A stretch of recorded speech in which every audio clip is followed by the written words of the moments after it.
KPBS On Demand is supported by UC San Diego's Art Power, presenting cellist Joshua Roman, performing from his album Immunity, alongside music by J.S. Bach and more, Sunday, June 22nd at UC San Diego's Epstein Family Amphitheater. Reserve your tickets at artpower.ucsd.edu. Good morning. I'm Eric Anderson in for Debbie Cruz. It's Thursday, September 8th.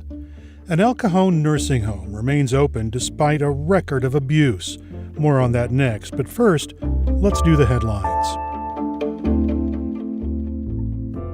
It's been an extremely hot week, but this weekend we might see a turn of events, some wind and rain. San Diego County officials yesterday cautioned that a hurricane off the coast of Mexico could bring high winds and heavy rain to the county. Forecasters say Hurricane K would not directly hit San Diego County, but it could still bring those winds and potentially a lot of rain beginning as early as tomorrow. The county and CAL FIRE will be providing free bags and sand at fire stations for people living in the unincorporated areas. A UCLA climate scientist says the intensity and duration of heat waves, like the one that we're living with this week, is linked to climate change. Global warming driven by human beings burning fossil fuels has changed the state's climate and pushed up temperatures an additional 3 to 5 degrees during a typical heat wave. The founder of the San Diego-based website girlsdoporn.com has been placed on the FBI's 10 most wanted fugitives list. Michael James Pratt, a New Zealand citizen, is accused of running the now deactivated website. Prosecutors allege that he and others coerced hundreds of women to appear in pornographic videos under false pretenses. Pratt is charged with 19 felonies, including production of child pornography, sex trafficking of a minor, and conspiracy to commit money laundering. Federal authorities also announced yesterday the reward for information leading to his arrest is now $100,000. From KPBS, you're listening to San Diego News Now. Stay with me for more of the local news you need. KPBS On Demand is supported by Splatero, helping homeowners pay off debt by offering streamlined access to your home's equity with no additional monthly payments or new debt. Splatero provides a lump sum of payment in exchange for a share of your home's future value. Pre-qualification is available at splatero.com.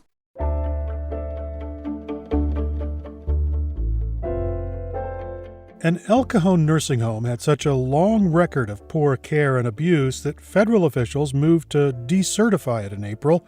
But then, to the shock of advocates, they rescinded their order. In the first of a two-part series, KPBS investigative reporter Amitha Sharma examines the evidence against the nursing home and why it remains open. Heads up, this story does contain graphic descriptions that some audience members may find disturbing. At 2 a.m. on February 7th, a quadriplegic woman slept in a chair covered by a sheet at Avocado Post-Acute Nursing Home in El Cajon, while a man stood over her with his hands under that sheet. The incident is one of 3 sexual assaults that the California Department of Public Health substantiated at the 256-bed facility so far this year. And since 2019, state records reveal 628 overall complaints filed against Avocado.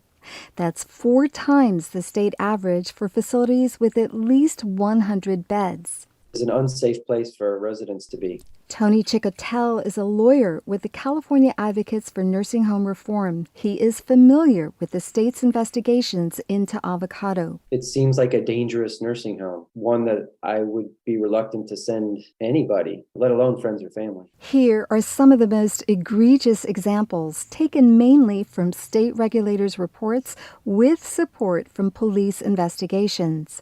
A 90-year-old man was allegedly assaulted and later died. A 71-year-old woman was sexually assaulted by a caregiver during a diaper change. A resident with strict swallowing precautions choked to death after she was left to eat her lunch alone. And a caregiver allegedly slammed a resident into a wall. It is quite straightforward. That's Scott Fikes, an attorney who has sued Avocado for negligent care. He's discussing the state's regulators' findings. There's a long evidentiary record that shows they are unable or unwilling to provide the level and quality of care that Medicare and Medicaid demand. Earlier this year, the Centers for Medicare and Medicaid Services, the federal agency that oversees nursing homes, seemed to agree. The agency stated in April that it was terminating Avocado's contract with CMS to operate as a skilled nursing home, citing its failure to protect residents from abuse, neglect, and exploitation. But weeks later, CMS reversed course and rescinded plans to decertify Avocado. A CMS spokesperson said in an emailed statement that the termination order was pulled because Avocado had, quote, returned to substantial compliance with the Medicare requirements. Yet, just 2 months after regulators canceled the decertification, state investigators found 13 federal deficiencies at Avocado. When questioned about the new findings, a CMS spokesperson again told KPBS that Avocado returned to substantial compliance in July. Avocado did not respond to multiple requests for comment. Also, since April, state investigators have substantiated 11 abuse cases of residents. Chicotel says keeping Avocado open illustrates how regulators abdicate their duty to protect residents in favor of shielding for-profit nursing homes. We'll have the rules and they look great on paper, and then we don't enforce them, so they over time just become meaningless. As Avocado racked up complaints over the last years, its profits grew 72% from $3.2 million in 2017 to $5.5 million in 2020, according to financial disclosures. That is a fantastic revenue stream. Ernie Tosh is an expert on senior care finances. He says given Avocado's compliance record, it would be beneficial to have a third-party monitor. You should also be fining them substantially. Tomorrow, in part 2 of our series, Avocado allegedly allowed a man with severe mental illness and a history of violence to share a room with another resident. The result was deadly. Amita Sharma, KPBS News.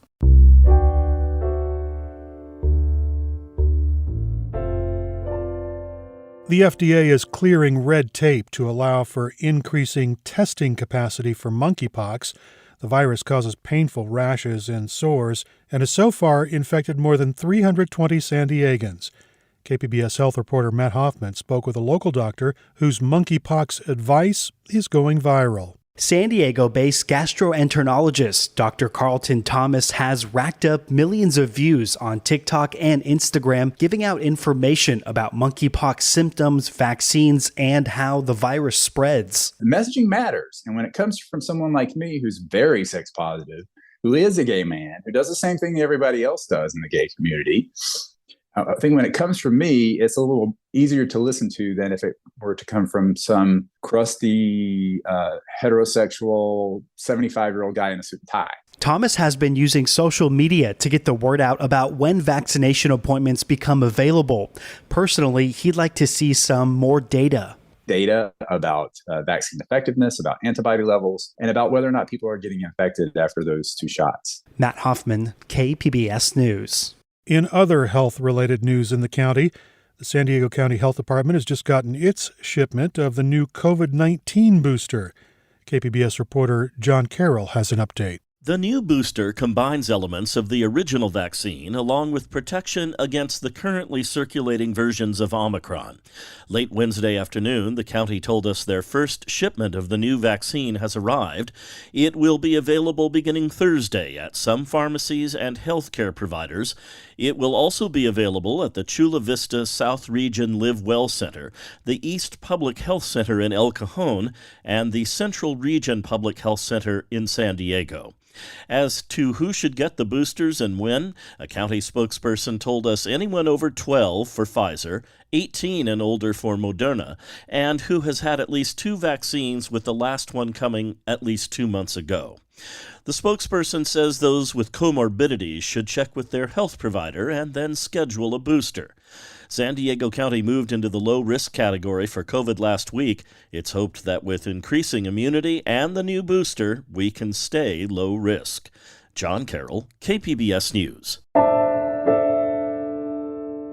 The surging heat wave has left several San Diego County school districts scrambling to install portable air conditioning units or repairing units that have broken down at the worst possible time. KPBS education reporter MG Perez has more. San Diego Unified has distributed 120 portable AC units to campuses across the district that need them. 60 more air conditioners are on the way. Chantel Sanchez has a son in first grade at Sherman Elementary, where the AC is back on after a brief breakdown last week. And it's very hot, obviously, the temperatures right now, and just being in a classroom with lots of people, it makes it feel hotter. The Poway Unified School District will continue early dismissal for students at 3 campuses the rest of the week. The air conditioning is still being repaired at Midland Elementary, Bernardo Heights Middle School, and Rancho Bernardo High School. Portable AC units have been installed to help students cope with the heat there, too. MG Perez, KPBS News. Coming up, a couple thousand new trees are being planted across San Diego County. We'll have that story and more next, just after the break.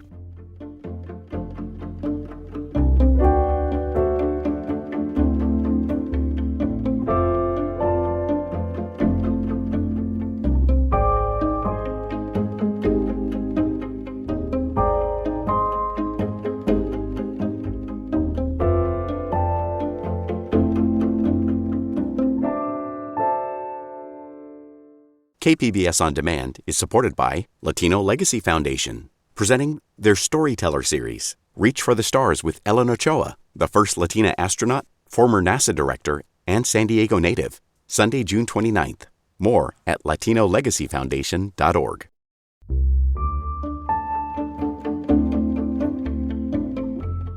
We all know it's cooler under the shade of a tree, but many neighborhoods have a noticeable shortage of them. That changed, at least on a small scale, yesterday at one park in Vista. KPBS North County reporter Tanya Thorne has the story. Raintree Park in Vista didn't get any rain, but it did get a shipment of new trees. It's part of a CAL FIRE grant to plant 2,000 trees in San Diego County. The city of Vista got 200 of them. Councilmember Corina Contreras joined volunteers in getting some trees in the ground. This area in Vista desperately needs trees.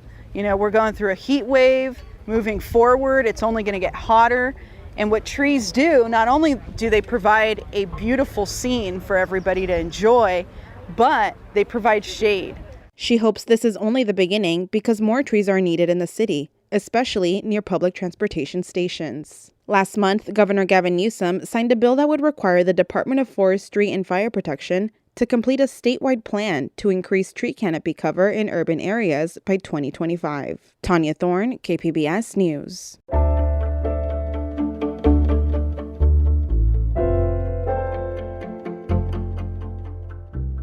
As grape harvest season returns, so does Escondido's Grape Festival. Dating back to the early 1900s, the Grape Festival celebrates Escondido's rich agricultural roots. And this year's festival is on Saturday. It features a range of entertainment, food, activities, all part of what the Escondido History Center is calling the city's one-day history lesson. Samantha Naraki is the event coordinator for the festival. She joined KPBS's Jade Hindman to talk about the history of the event and what people can expect over the weekend. All right, so what are the origins of the Grape Festival? So it dates back to 1908, and basically the first one was in 1908 in September. It was September 8th, and it was just something that was going to be a celebration of Escondido agriculture, and people were kind of hearing all around the land. This was before social media, through the grapevine, if you will. They were hearing that Escondido had the sweetest grapes in the region. And that was in the Southern California region, which was also, it was a very, it was a growing agricultural and grape area. So this festival was going to be a celebration of that. Come see our grapes, come see our agriculture. If the word was that Escondido had the sweetest grapes, I'd imagine that may be one of the reasons the festival became very popular in those early years. It was. It was not only the grapes, but it was because Escondido was becoming a big area for citrus and avocado, all of that. It just sort of grew over time. From 1908 to 1950, it drew thousands of Southern Californians, and it really rivaled the Pasadena's Festival of Roses in attendance. It was only second to that, which was really remarkable.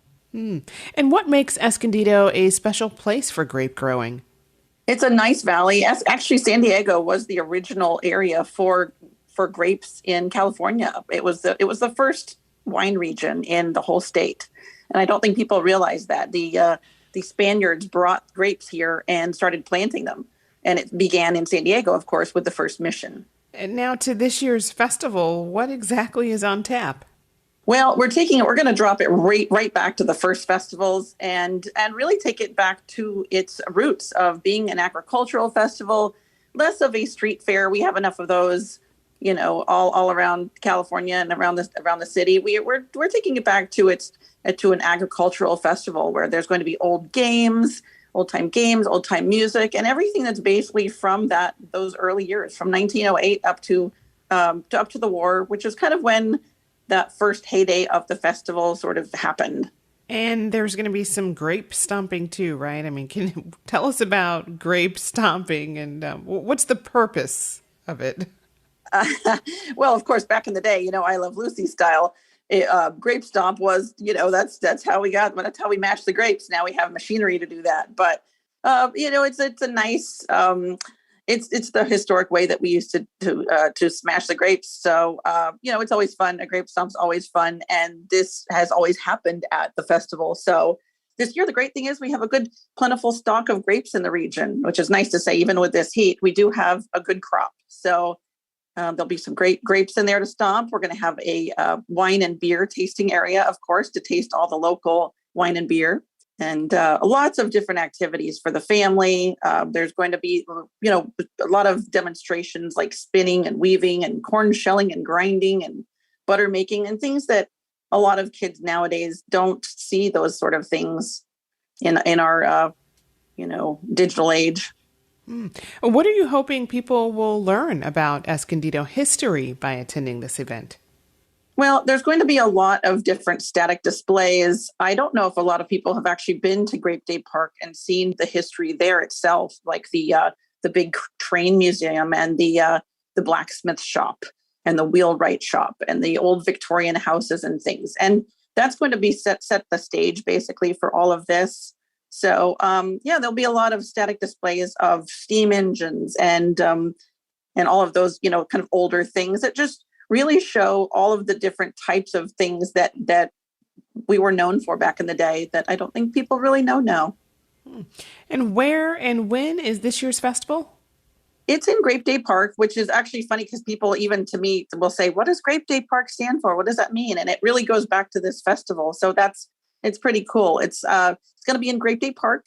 It's on the 10th, this Saturday, and it's from 10 a.m. to 4 p.m. And there'll be things all throughout the park for people to do. And a lot of it's free, which is great. And where can people go to learn more about it? They can go to grapedayfest.com for more information. That was Samantha Naraki, the event coordinator for the Escondido Grape Day Festival, speaking with KPBS Midday Edition host Jade Hindman.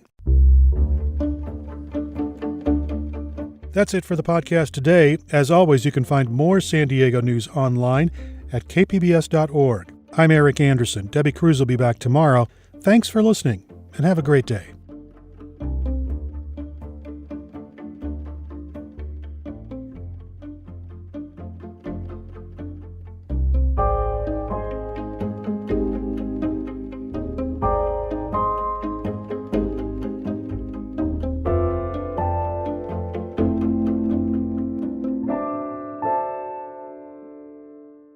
KPBS On Demand is supported by Latino Legacy Foundation, presenting their Storyteller series, Reach for the Stars with Ellen Ochoa, the first Latina astronaut. Welcome Serenade by the all-female mariachi Amapolas, Sunday, June 29th. More at latinolegacyfoundation.org.